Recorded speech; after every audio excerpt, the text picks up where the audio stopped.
Representative Birch, thank you so much for joining us. First of all, what are your concerns with the tax credit bill?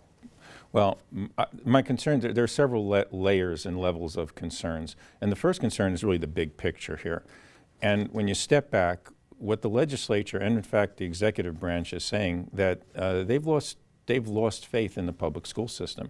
The fact that they feel that we have to go to private and religious schools to somehow be able to provide our kids the kind of education that parents expect is really disappointing. I also am concerned about a lot of the rhetoric around this whole issue. This whole notion that this is all about school choice or education freedom is flat out false. Idaho has all the choices that any parent might want to have for their kids. What this is really about is your taxpayer dollars paying for your neighbor's choice for how they want to educate their kids. On that point, briefly, the argument is, why should a higher income family have more freedom to, they can afford to send their kids to a Catholic school or a private school, whereas my neighbor might not have that ability, if they're lower income. And so there is more freedom inherently if you have a higher paycheck. Well, that's like saying that if you're a golfer and you don't like the local municipal course that your tax dollars are paying, you should get those tax dollars back so you can afford to pay for a private country club. The free market has private choices in just about everything that we do. So this has really not been an issue until out-of-state billionaires have decided that they want to, quite frankly, capitalize and privatize the nearly $800 billion that taxpayer money spends on public schools throughout this country. And they're doing it state by state by state. And they want their hands on that money. and quite frankly, when you think about it, the first tax voucher bill that I saw was in my first year here on the House Education Committee in 2019. For the last at least 7 years, we've had these outside forces spend millions of dollars on campaigns to unseat unfriendly legislators, elect ones that agree with them, lobbyists, brochures, events, surveys. For 7 years, you don't spend that kind of money for that long a period of time unless you're expecting a return on your investment. I do have a question about, you mentioned that you have seen multiple bills that would take public money and let it pay for private education for families in multiple different forms. Are there any proposals that would use public dollars for private education that you would consider? The problem is when the Supreme Court ruled that once you have allowed your money to go to for-profit or private or religious schools, you've opened that door. And once that door is opened, it can't be shut. And what winds up happening is you kick it down. So for example, in the bill that was introduced in Rev and Tax, the tax credit bill, the sponsor of that bill said that the $50 million won't increase unless a future legislature decides otherwise. That's the same as saying that $50 million will increase when a future legislature decides to do so. There is absolutely no guarantee that any limitations or constraints that might be in that bill, and there are absolutely no accountability requirements other than how the money is technically dispersed. But even if there were constraints, they could be removed by a future legislature. So it's a Trojan horse, a Trojan horse that gets the act of sending public tax dollars to private schools. That once you get that in the gate, and then we've seen what's happened in other states, like in Arizona, where they started with a $30 million initiative. But now they're looking at having to spend $800 million. The goal for all these organizations from the onset is universal vouchers, where you simply write a check and give it to the parents, or whether it's a check, literally a check and a voucher, or whether it's a tax credit that they get reimbursed for. At the end of the day, it's just transferring money to the private sector and essentially taking it away from the public sector, because every dollar that goes to the private sector is one less dollar available to public schools. If more and more states are adopting this, as you said, and 7 years in, after saying multiple times that he was happy with the school choice options that we have, the governor is saying, you know what, I'm setting aside $50 million for this. And this is a bill that doesn't take money from public schools. This is a separate pot of money. Is there any point at which you say, you know what, this might be the best option that we're going to get if this is where the train is heading? The best option is to not let this train leave the station, quite frankly. I mean, because again, once that train, and quite frankly, the track is all downhill. You're not going to be able to put the brakes on this because of again, when you have outside forces paying for billboards to unseat the chairman of the House Education Committee over a year before she was up for re-election. And she lost that primary. And she lost that primary because she would not allow the kind of voucher bill that they wanted to see put in front of the House Education Committee. These folks won't stop at anything. They won't stop at anything. They will do anything it takes to get what they're ultimately looking for.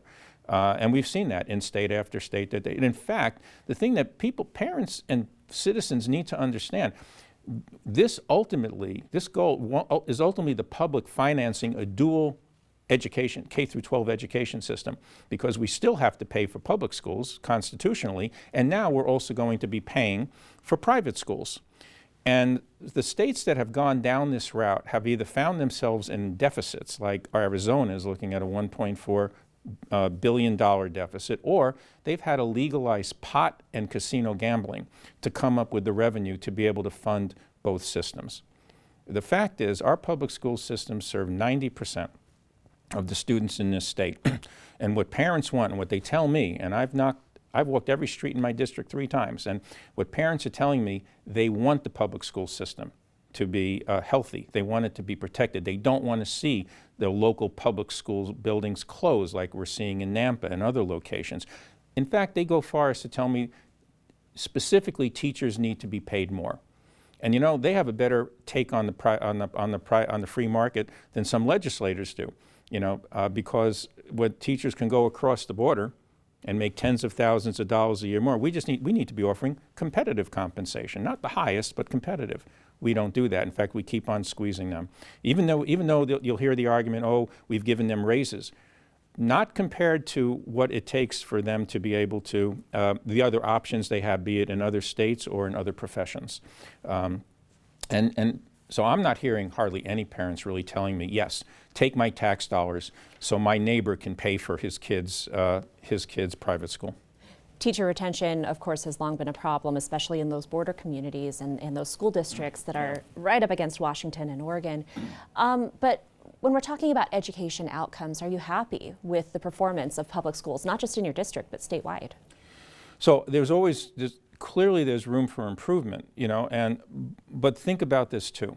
When we see experienced teachers leave, okay, there are a couple of things that happen. One, when class sizes start going up to about 40 kids a student, when buildings are in tremendous disrepair, it's really hard to attract, you know, experienced teachers or to retain them, because what new teacher wants to go into a building and teach in a building where there's raw sewage flowing under the kitchen, the cafeteria's kitchen, like was the case in Salmon, or where half the building is burnt out in Pocatello.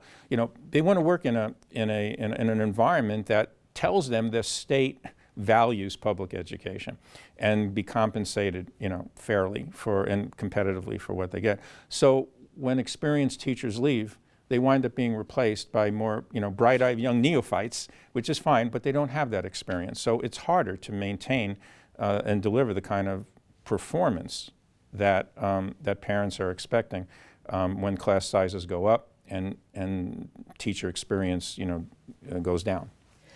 A lot of what you're talking about involves money and investments, and we know where you stand on that. When it comes to the policy side of it, whether it's graduation requirements or self-directed learning or open enrollment to allow some flexibility for families to send their students elsewhere, Is there anything on the policy side you would like to see changed to help education outcomes in the public school system? Oh, yeah, absolutely. I mean, the underlying issue for not only education, but so many other things in what is one of the fastest growing states in the nation are fiscal policies that haven't changed since the 1960s.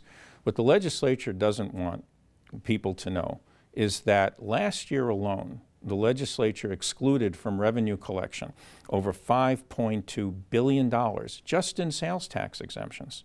And it's not that those exemptions are wrong or bad. The problem is they never get reviewed. They never expire. Some have been in place since the 1960s when the sales tax was implemented.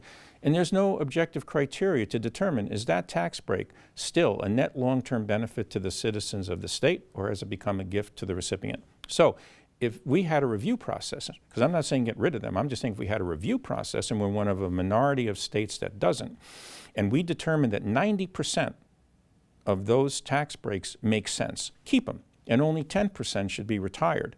That alone would flow $500 million every single year into the general fund, which is where the funding for public education comes from. Okay. We would, instead of having to, like we did last year in House Bill 521, borrowing $1 billion over 10 years, we would have $1 billion in 2 years and not have to pay interest on it. You know, this is where the money is, but it's going to take people to step back and look at fiscal, and say we need to realign our fiscal policies for a state that bears no resemblance to what it was back when these policies were created. So there are still a lot of things that have remained consistent since the 60s when some of these sales tax exemptions went into place. Like, we're still a very ag-heavy state. We depend on ag for our economy. Is now the time to have that conversation when so many people are struggling with food prices already? And potentially, if you take away some of those sales tax exemptions, inherently that's going to affect the price of goods. Not necessarily. I mean, for example, we gave a huge sales tax exemption to Facebook for their, a special bill just for them, okay, that if you built a data center, a $250 million data center, you didn't have to pay sales tax on the 5,000 servers that you purchased to, in that data center. That's not going to increase the cost of, increase the cost of anything. Okay, so that's, I can still sign on to Facebook for free. That's right? exactly right. Yeah. That's why you want to have a process, a review process, with objective criteria that determines. And I am all for a tax break if you can make the business case and show that over the long term, it's going to be a net benefit to the state.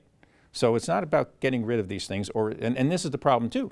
People make broad assumptions without really understanding the detail, and that concerns me. In fact, we in the same committee in the Rev and Tax, we just had a bill yesterday that would take $250 million out of the general fund in an income tax break.